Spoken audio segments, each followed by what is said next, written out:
Hello friends, this is Rajneesh Sharma and welcome to R S tutorials. Friends, आज मैं आपके पास ले आया हूँ रिकन्सिलेशन।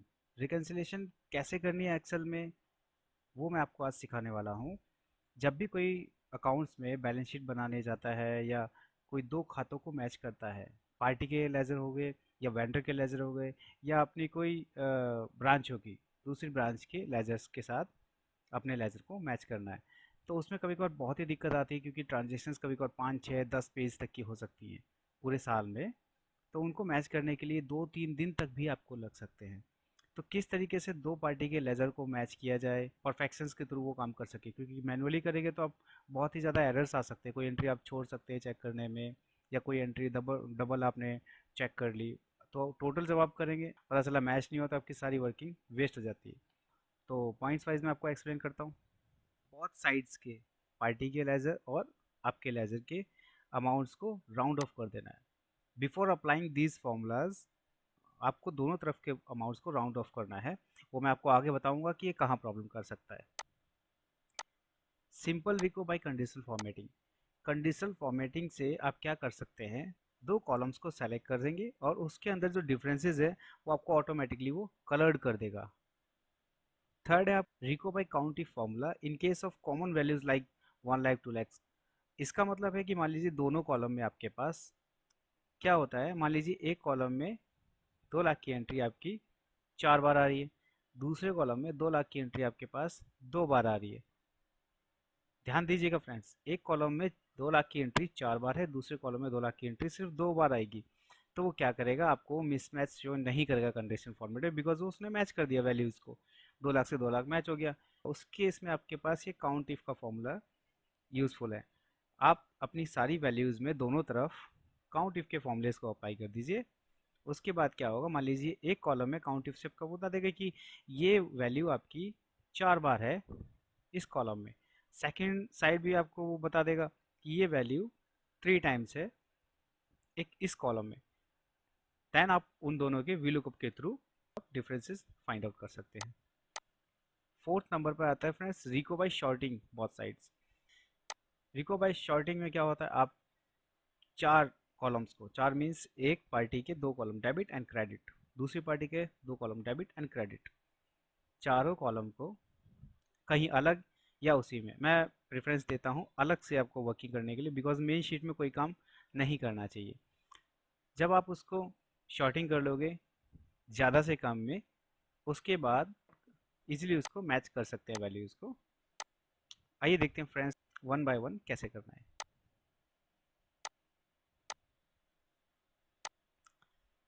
तो सबसे पहले मेरे पास ये फ्रेंड्स डाटा है कुछ राम एंड श्याम कंपनी का और सुशील एंड सन्स लिमिटेड। अब आप देखेंगे इसके अंदर इनका क्लोजिंग बैलेंस आ रहा है 3,92,000 रुपये। बट दूसरी तरफ जो सुशील एंड सन्स लिमिटेड है उनका कहना है कि मेरे को 1,34,000 रुपये देने हैं, that's it. Minus means payable और डेबिट मीन्स लेने वाला पैसा और क्रेडिट मीन्स देने वाला।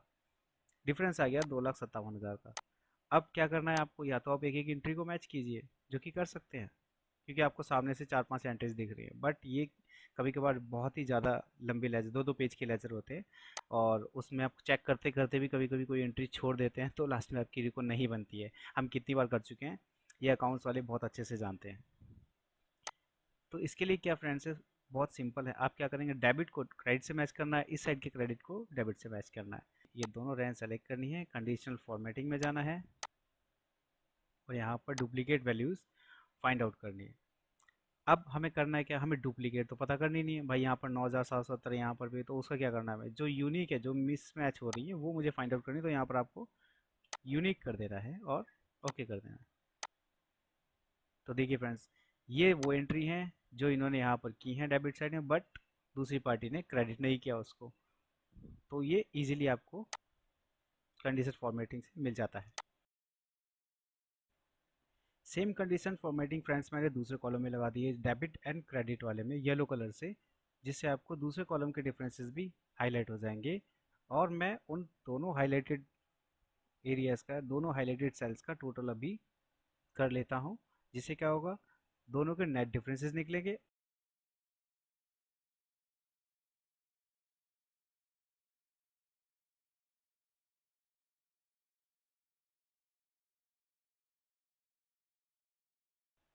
अब आप देखेंगे दोनों के नेट डिफरेंसेस का जो डिफरेंस आएगा वो आपका मैच कर जाएगा। जो आपका मेन लेजर में डिफरेंस आ रहा था वही आपका इन हाईलाइटेड फिगर्स का डिफरेंस मैच कर जाता है। तो इस तरीके से आप छोटे से एक लेजर का रिको विद इन ए सेकेंड आप कर सकते हैं। फ्रेंड्स मैंने बताया था आप लोगों को कि राउंड ऑफ करना क्यों ज़रूरी है। आप मेरे डाटा में देखेंगे दोनों तरफ आपको राउंड ऑफ किया हुआ डाटा मिलेगा। वो इसलिए है बिकॉज अगर आप यहाँ पर मान लीजिए मैंने पॉइंट्स 20 कर दिए और सामने वाली पार्टी ने राउंड ऑफ कर लिया, 20 उसने नहीं किया आगे, तो आपका अमाउंट मिसमैच हो जाएगा। ये फॉर्मूलेस के थ्रू आप वो मिसमैच में वो डाटा आपके पास आ जाएगा, जबकि एक्चुअली वो मिसमैच है नहीं। इसलिए कई लोग क्या करते हैं, 1-2 रुपए के डिफरेंसेस भी अवॉइड कर देते हैं, तो आप वो भी कर सकते हैं। राउंड ऑफ का फॉर्मूला जो है बहुत ही ईजी होता है। यहाँ पर आप राउंड कर देंगे, राउंड करने के बाद डाटा सेलेक्ट करेंगे एंड इसको 0 टाइप कर देंगे, सिंपल। देखिए इस तरीके से आप डाटा को अमाउंट को राउंड ऑफ कर सकते हैं। तो फ्रेंड्स ध्यान रखें इसके अंदर डाटा को राउंड ऑफ कर दे और दोनों तरफ के डाटा को, अपने डाटा को भी सामने वाले, आपने मान लीजिए राउंड ऑफ कर रखा है, सामने वाले ने नहीं कर रखा, या आपने राउंड ऑफ नहीं कर रखा है, सामने वाले ने कर रखा है। ठीक है, तो इसी तरीके से आप दोनों तरफ के डाटा को राउंड ऑफ कर ले बिफोर अप्लाइंग एनी फॉर्मूला।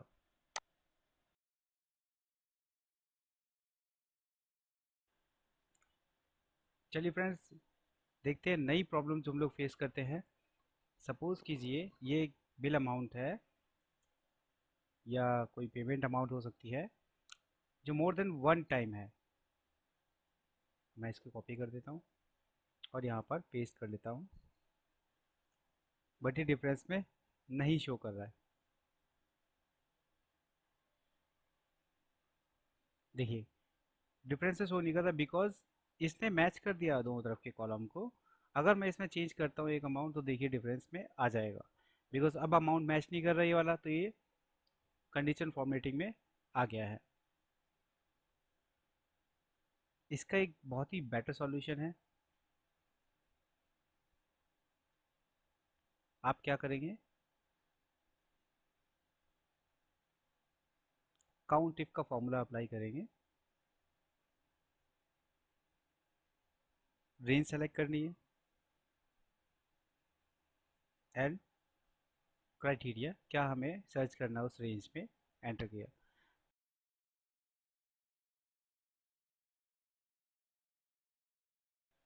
देखिए अब वो, अब अमाउंट की कितनी नंबर ऑफ काउंट्स हैं उस रेंज में वो उसने सामने बता दिया।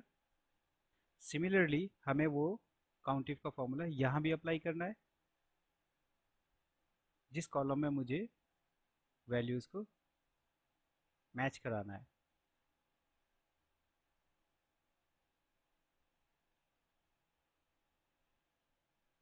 ज़ीरो कॉलम्स को डिलीट कर दे तो बेटर रहेगा, बिकॉज जब लंबा डाटा होता है तो उसके अंदर ज़ीरो वाले जो डाटा होते हैं वो प्रॉब्लम क्रिएट करते हैं, बिकॉज वो काउंटिंग में आपको दिखा देगा। अब इसको वी लुकअप के थ्रू मुझे सर्च कर लेना है।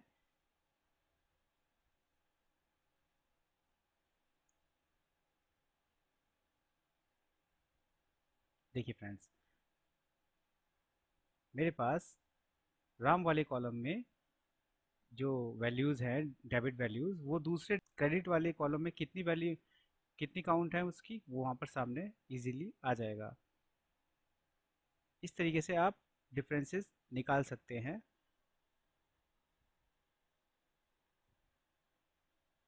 देखिए जो आपका ज़ीरो है उसको छोड़ देना है, जो जिसके मिसमैच आ रहे हैं केवल वो डाटा आपको रिव्यू कर लेना है। इस तरीके से आप काउंट ऑफ का फॉर्मूला यूज़ करके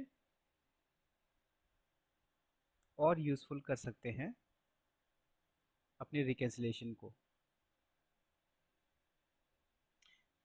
नेक्स्ट है फ्रेंड हमारा रिको बाय शॉर्टिंग।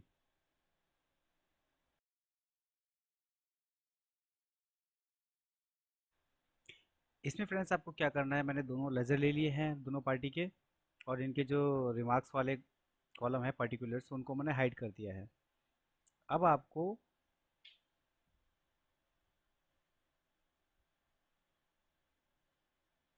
अमाउंट्स को शॉर्ट करना है। Short means debit credit, debit credit दोनों साइड के अमाउंट को शॉर्ट कर लेना है। यहाँ पर आपको इंश्योर करना पड़ेगा कि डेबिट और क्रेडिट साइड की डेट्स को साथ में लिया जाए। नॉर्मली क्या होता है लेजर में, डेट एक तरफ होती है और फिर आगे जाके डेबिट और क्रेडिट के अमाउंट साथ में होते हैं। आपको क्या करना है, डेबिट और क्रेडिट के अमाउंट्स के बीच में एक लाइन इंसर्ट करनी है, कॉलम, उसमें आपको डेट्स लेनी है डेबिट क्रेडिट की इक्वल।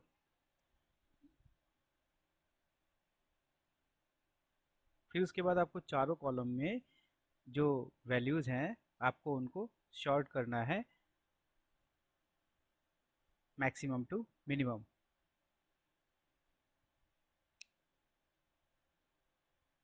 जैसे कि राम एंड श्याम में देख रहे हैं आप, हो चुका है। डेबिट में ज़्यादा से कम में हो गया, फिर क्रेडिट में ज़्यादा से कम ले लिया, और फिर सुशील में भी मैंने ज़्यादा से कम में डेबिट क्रेडिट में उसको सॉर्ट कर दिया है। अब आपको बहुत ही सिंपल है, राम के डेबिट साइड को कंपेयर करना है श्याम के क्रेडिट साइड से।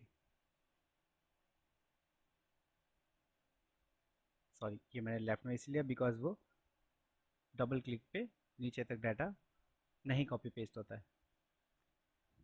तो देखिए अब मेरा मैच नहीं कर रहा बिकॉज सबसे ऊपर की जो वैल्यूज़ है वो ही मैच नहीं कर रही है। उसके लिए मुझे क्या करना है, अब देखना है कौन सी वैल्यू मैच नहीं कर रही है, उसके अकॉर्डिंगली मुझे एक लाइन इंसर्ट कर देनी है। राम के अंदर मैंने इंसर्ट कर दिया। शाम के अंदर 9 लाख समथिंग की एंट्री है, मुझे राम के अंदर नहीं मिली, तो मुझे राम के अंदर एक लाइन इंसर्ट करनी पड़ेगी ताकि नीचे के वैल्यूज मैच कर सकें और 9 लाख की एंट्री फाइंड आउट हो जाए इजीली रिको में।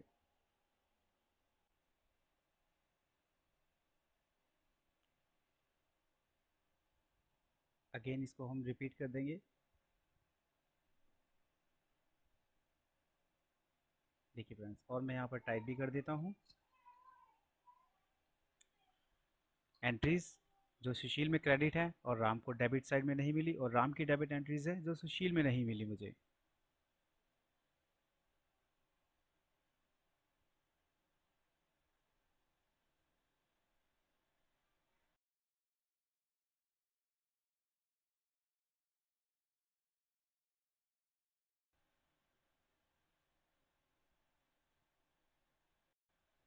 एक और लाइन इंसर्ट करता हूँ बिकॉज दो वैल्यू मेरी मैच नहीं कर रही है शाम के अंदर।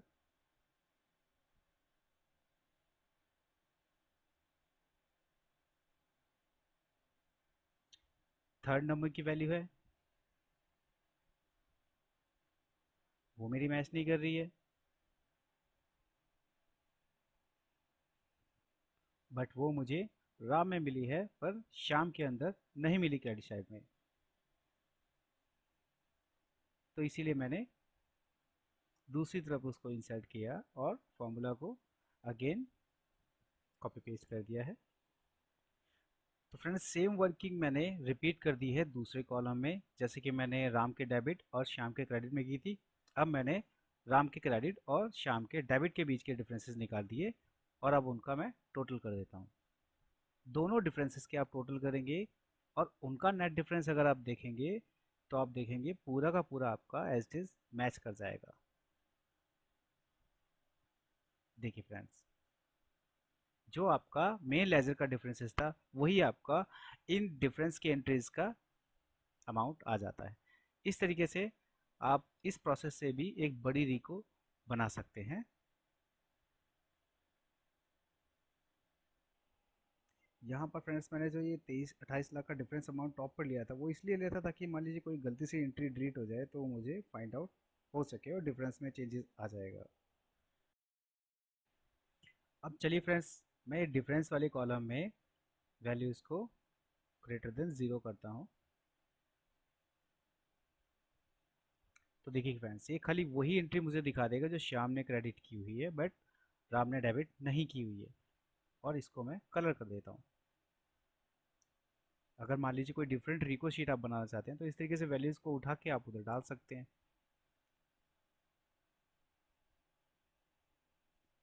अब हम यहाँ पर एक बेनिफिट देखिए आप, ये वैल्यूज़ आपकी कितनी बार आई हैं, और क्योंकि अमाउंट शॉर्ट था तो दूसरी तरफ आपको पता चल जाएगा। मान लीजिए यहाँ 4 बार है, वहाँ पर 3 बार है, तो इसीलिए आपको ये बहुत ईज़ी हो जाता है इस लॉजिक के थ्रू। नंबर ऑफ़ काउंट्स में अगर डिफरेंसेस है वो आपको ईज़िली मिल जाएगा, आप डेट देख के डिलीट कर सकते हैं या एडिट कर सकते हैं।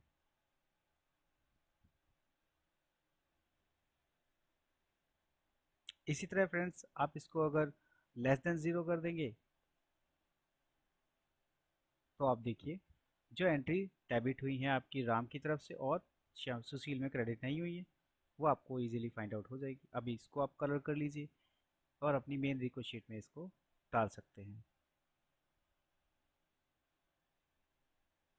सिमिलरली आप अपोजिट कॉलम्स में कर सकते हैं।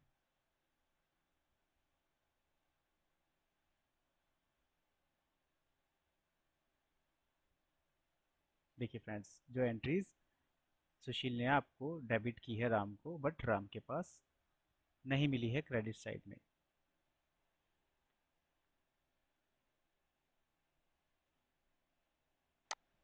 अगेन इसको मैं करता हूँ, लेस देन ज़ीरो कर देता हूँ। लेस देन ज़ीरो में कोई एंट्री फाइंड आउट नहीं हुई। तो देखा फ्रेंड्स, ये कुछ टिप्स एंड ट्रिक्स हैं जिसके थ्रू आप अपने रीको को बहुत ही ज़्यादा स्ट्रॉन्ग कर सकते हैं और टाइम बचा सकते हैं। मैनुअल रिकन्सिलेशन बहुत ही ज़्यादा टाइम कंज्यूमिंग होती है। अगर मान लीजिए किसी के पूरे साल की रिकन्सिलेशंस हैं और एंट्रीज़ कभी कभार ऐसे होती हैं कि अप्रैल महीने की एंट्री है वो सामने वाली पार्टी ने आपकी अगस्त में की हुई है, तो इस तरीके से कभी कभार लेजर्स को मैच करना बहुत ही डिफ़िकल्ट टास्क हो जाता है। तो इन सब चीज़ों को मैनेज करने के लिए कुछ छोटे मोटे फॉर्मूलाज लेके आया था आज मैं आपके पास। 3-4 तरीके के फॉर्मूलाज हैं, आप किसी भी तरीके से यूज़ करके अपनी रिकन्सिलेशंस तैयार कर सकते हैं। फ्रेंड्स, अगर आपको ये वीडियो बहुत पसंद आई हो तो प्लीज़ शेयर कीजिए, जितना हो सके अपने फ्रेंड्स में शेयर कीजिए, बिकॉज़ ये वीडियो बहुत ही ज़्यादा हेल्पफुल होने वाली है उन लोगों के लिए जो लोग बैलेंस शीट्स के लिए अपने अकाउंट्स को रिकंसाइल करते हैं with customers, with vendors and their branches. Thank you for watching.